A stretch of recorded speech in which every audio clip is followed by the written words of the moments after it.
भगवान का सबसे बड़ा न्याय। प्यारे भक्तों, ईश्वर का न्याय देर से सही पर अचूक होता है। और जब कोई भाई का हक छीनता है, जब कोई लालच में अंधा होकर अपने ही खून का दर्द नहीं समझता, तो ईश्वर ऐसा दंड देते हैं जिससे आदमी की पहचान, सम्मान और सुख सब कुछ एक एक कर छिन्न जाता है। शास्त्रों में लिखा है, जो अपने ही भाई से अन्याय करता है उसके घर का सुख पहले जाता है, फिर पैसा जाता है, और आखिर में उसका अपना ही बनाया संसार ढह जाता है। अब आगे जो मैं आपको बताने जा रहा हूं उसका असर इतना गहरा है कि जिसने भी यह कथा पूरी सुनी उसके मन में डर और श्रद्धा दोनों जाग उठे हैं, क्योंकि भगवान का न्याय इतना सटीक और अचूक होता है कि अधिकार छीनने वाले को सीधे उसका फल भोगना पड़ता है। तो प्रेम और श्रद्धा से बोलिए, हे प्रभु, आपका न्याय सर्वोपरि है। और इस पावन कथा को अंत तक ध्यान से सुनिए। बहुत समय पहले की बात है, एक समृद्ध नगर में दो भाई रहते थे। बड़े भाई का नाम रामदास था और छोटे का श्यामदास। उनके पिता एक धनी व्यापारी थे जिन्होंने अपने जीवन भर में अथाह संपत्ति अर्जित की थी। जब पिता के देहांत का समय आया तो उन्होंने अपनी सारी संपत्ति दोनों पुत्रों में बराबर बांटने का निर्णय लिया।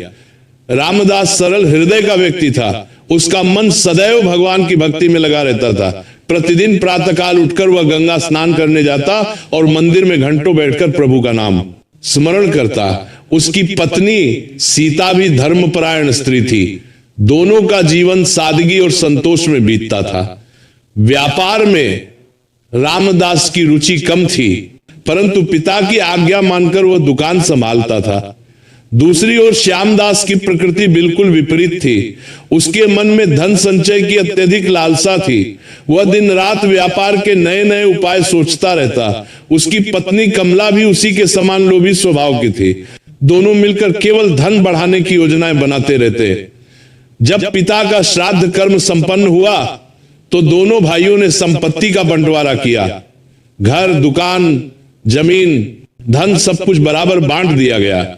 रामदास ने अपना हिस्सा प्राप्त करके संतोष व्यक्त किया और भगवान को धन्यवाद दिया, परंतु श्यामदास के मन में ईर्ष्या की ज्वाला धधकने लगी। वह सोचता था कि यदि सारी संपत्ति उसे मिल जाती तो वह नगर का सबसे धनी व्यापारी बन जाता। कुछ महीने बीते, रामदास अपने व्यापार में लगा रहा। उसकी दुकान में ग्राहक आते और वह ईमानदारी से व्यवहार करता। लाभ कम होता परंतु उसका मन प्रसन्न रहता। वह जो कुछ कमाता उसमें से 10वां भाग गरीबों में बांट देता। उसके घर में सदैव साधु संतों का आना जाना लगा रहता। श्यामदास की दुकान में व्यापार तेजी से बढ़ने लगा। वह तरह तरह के छल कपट से ग्राहकों को ठगता, माप तौल में कमी करता, मिलावट करता, परंतु उसका धन बढ़ता जा रहा था। कमला भी पति की सहायता करती और दोनों मिलकर धन संचय में लगे रहते। एक दिन श्यामदास के मन में एक कुटिल विचार आया। वह सोचने लगा कि यदि किसी तरह रामदास की संपत्ति भी उसके हाथ आ जाए तो कितना अच्छा हो। वह रात भर इसी चिंता में डूबा रहा। अंततः उसने एक योजना बनाई। अगले दिन प्रातःकाल श्यामदास रामदास के घर गया।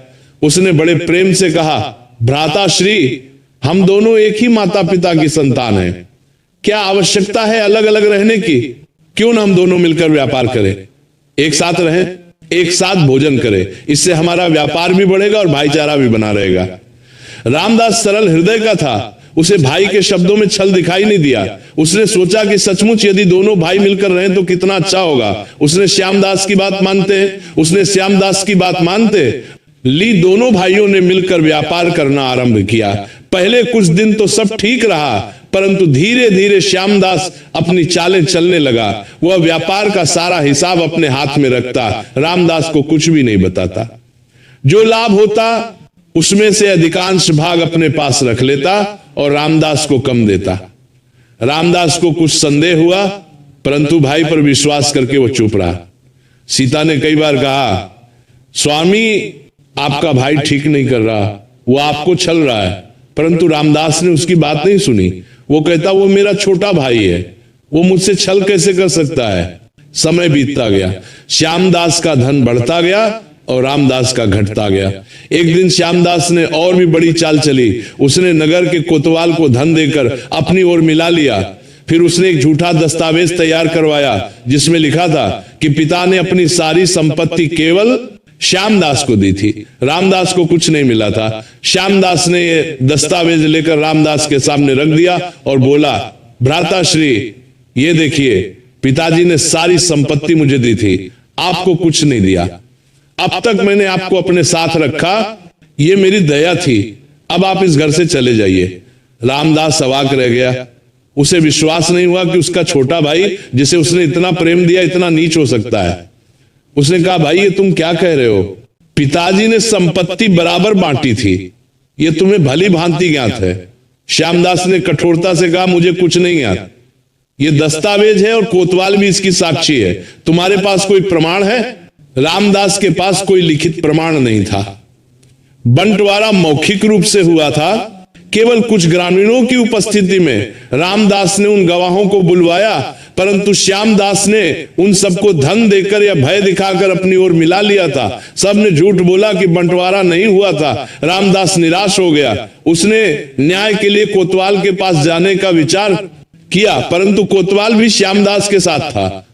रामदास समझ गया कि यहां न्याय नहीं मिलेगा। सीता रो रही थी, उनके 2 छोटे बच्चे भी भूखे प्यासे थे। रामदास ने अपनी पत्नी को सांत्वना दी, चिंता मत करो, ईश्वर हमारे साथ है, वो सबका न्याय करेंगे। भाई ने जो अन्याय किया है उसका फल उसे अवश्य मिलेगा। उस रात रामदास और उसका परिवार घर से बाहर निकाल दिया गया। उनके पास कुछ भी नहीं था, केवल तन पर वस्त्र थे। रामदास ने एक पुराने मंदिर की शरण ली, वहां वे रहने लगे। प्रातःकाल रामदास मजदूरी करने जाता, जो कुछ मिलता उससे परिवार का पेट भरता। सीता भी कुछ लोगों के घरों में काम करने लगी। दोनों मिलकर कठिन परिश्रम करते और जो कुछ मिलता उसमें संतोष करते। रामदास का ईश्वर में विश्वास कम नहीं हुआ। वह प्रतिदिन भगवान का नाम स्मरण करता और कहता, प्रभु आपकी जो इच्छा। दूसरी ओर श्यामदास की संपत्ति बढ़ती गई। उसने बड़े बड़े भवन बनवाए, महंगे वस्त्र पहने, विलासिता में जीवन बिताने लगा, परंतु उसके मन में संतोष नहीं था। रात को नींद नहीं आती थी, बार बार भयंकर स्वप्न दिखाई देते। उसे लगता जैसे कोई उसे घूर रहा है, उसके पापों का हिसाब मांग रहा है। कमला भी प्रसन्न नहीं थी। धन तो बहुत था, परंतु मन में अशांति थी। दोनों में अक्सर कलह होती, घर में कभी शांति नहीं रहती थी। एक दिन एक वृद्ध साधु श्यामदास के द्वार पर आया। उसने भिक्षा मांगी। श्यामदास ने कहा, जा यहां से, मैं किसी को भिक्षा नहीं देता। साधु ने कहा, पुत्र धन संचय करके क्या करोगे? जो तुमने अपने भाई के साथ किया है उसका फल तुम्हें अवश्य मिलेगा।